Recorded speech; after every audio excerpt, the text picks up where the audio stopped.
Hello, नमस्ते, good evening. तो ये मैं बना रही हूँ वीडियो।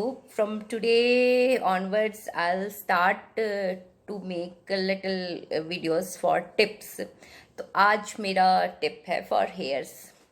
तो हेयर के सबसे बड़े प्रॉब्लम्स होते हैं आज की डेट में, frizziness, dry hairs, hair fall is the biggest issue, and grey hairs, and what to say baldness is there, specially in women. Patches का आने लगते हैं जल्दी से, कई लोगों को थायराइड प्रॉब्लम होती है, चीज़ें होती हैं।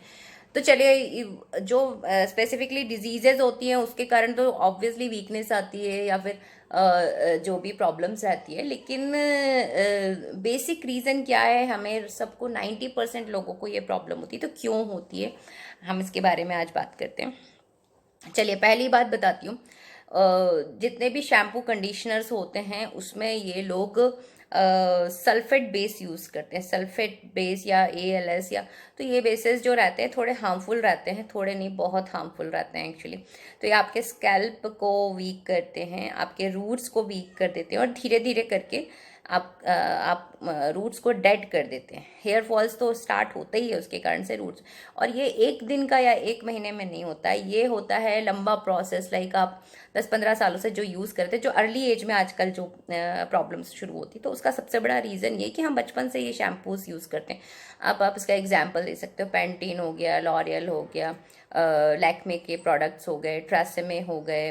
तो कहने को ये नेचुरल हर्बल है, लेकिन ये सारे नेचुरल हर्बल, और any brand, any market brand, any brand is there, they all are using actually harmful chemicals. Now next thing is, ये तो हमने बेस की बात करी कि शैम्पू बेस या कंडीशनर बेस में ये लोग सल्फेट बेस यूज करते हैं, तो that is always harmful. That start I mean removing your roots from your scalp. So ये एक चीज़ होगी। अब दूसरी बात करते हैं, दूसरी चीज़ क्या है, केमिकल्स प्रिजर्वेटिव ये लोग यूज़ करते हैं। केमिकल प्रिजर्वेटिव में पैराबेन सबसे नंबर 1 पोजीशन पर है, जो अक्सर यूज़ होता है टू प्रोटेक्ट और टू प्रिजर्व दिस शैम्पू और कंडीशनर और क्रीम्स। तो जो पैराबेन रहता है, पैराबेन बहुत ज़्यादा हार्मफुल रहता है, इवन कैंसरजेनिक एलिमेंट्स रहते हैं इसमें। तो दूसरा रीज़न ये है आपके बालों को वीक करने का और ये सारे इश्यूज होने का। तीसरा रीज़न इसमें इन इन प्रोडक्ट्स में और क्या चीज़ें होती है, तो उसमें हम बात करेंगे। ये लोग सिंथेटिक ऑयल यूज़ करते हैं, कई बार ये प्लांट और नेचुरल ऑयल ये नहीं यूज़ करते हैं, और कह सकते हो वो ऑर्गेनिक नहीं होते। हर्बल और नेचुरल बोल के, चलो ठीक है, हर्बल और नेचुरल बोल करके अगर बेच रहे हैं, तो भी वो होता क्या है कि केमिकली प्रोसेस्ड ऑयल रहते हैं, वो सिंथेटिक ऑयल्स में आ जाते हैं। कई बार सिंथेटिक ऑयल यूज़ करते हैं, कई बार केमिकली प्रोसेस्ड ऑयल यूज़ करते हैं, तो कुछ ना कुछ पॉइजनस कंटेंट उसमें आ ही जाता है। तो ये एक और बड़ा रीज़न रहता है। वो शैम्पूज क्लीनिंग तो क्या ही करेंगे, लेकिन क्लीनिंग के साथ स्लोली वो लेयर आपके बालों में चढ़ा देते हैं। अब तीसरी चीज़ है आपका डेंड्रफ इशू। डेंड्रफ इशू भी इसका सबसे बड़ा रीज़न है। When we are using Clinic Plus, आपको याद होगा क्लिनिक प्लस लोग गुरु बोलते थे, और हेड एंड शोल्डर यूज़ करते थे। These are all are shampoo actually not maintaining your hairs, they are actually creating issues in your hairs and scalps. So be aware of those things. So ये root causes है जो मैंने आपको बताया है। So be aware of these things. Try to use organic based shampoo.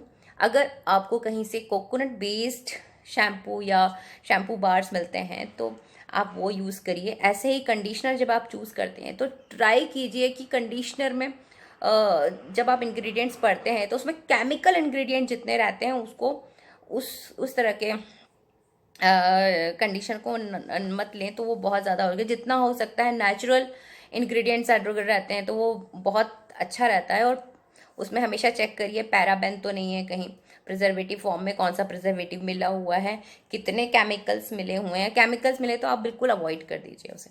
अब बात करते हैं हेयर मास्क वगैरह, तो actually basically hair mask herb से और ऑयल से और बटर से बनाया जाता है। अगर उसकी जगह उसमें कुछ इंग्रेडिएंट्स में बहुत सारे उन्होंने केमिकल्स के नाम लिखे हुए हैं या नहीं लिखे हुए हैं, तो please avoid those things, because आजकल ऐसा भी हो रहा है कि ये लोग ऑर्गेनिक बोलते हैं और ऑर्गेनिक के 4 इंग्रेडिएंट्स डाल देते हैं, लेकिन बेस उनका क्या है वो नहीं बताते, और बेस एक्चुअली उनका रहता है हार्मफुल केमिकल। तो B aware of it.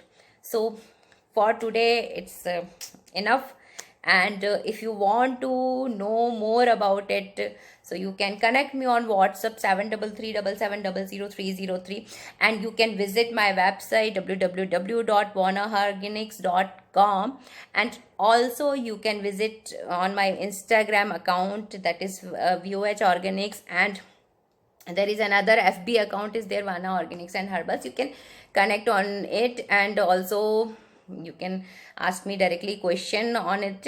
There is no charge. There's a free consultation is there. And now let me tell you about myself. I don't have any gray hairs. I don't have any frizziness. I have very beautiful hairs, very silky.